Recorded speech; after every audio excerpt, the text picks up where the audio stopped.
Comment se protège-t-on des maladies sexuelles au XVIIIe siècle? Abordons ensemble ce sujet souvent méconnu, l'histoire des préservatifs au XVIIIe siècle. Le XVIIIe siècle est une période de grandes découvertes scientifiques et de changements sociaux. Mais qu'en est-il des pratiques intimes et de la santé sexuelle? À cette époque, les préservatifs existent déjà, mais sous des formes bien différentes que celles que nous connaissons aujourd'hui. Les premiers préservatifs étaient fabriqués à partir de boyaux d'animaux, généralement de moutons ou de chèvres. Ils étaient lavés, séchés, puis cousus pour former une sorte de gaine.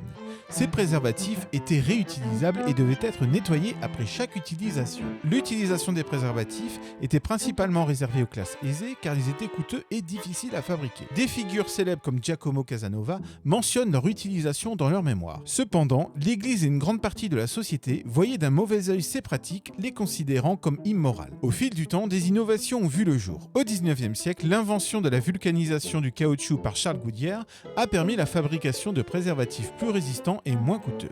Cette avancée a marqué un tournant dans l'histoire de la contraception et de la prévention des maladies sexuellement transmises. Ainsi, les préservatifs du XVIIIe siècle, bien que rudimentaires, ont jeté les bases de ce que nous utilisons aujourd'hui. Ils témoignent de l'ingéniosité humaine face aux défis de la santé sexuelle.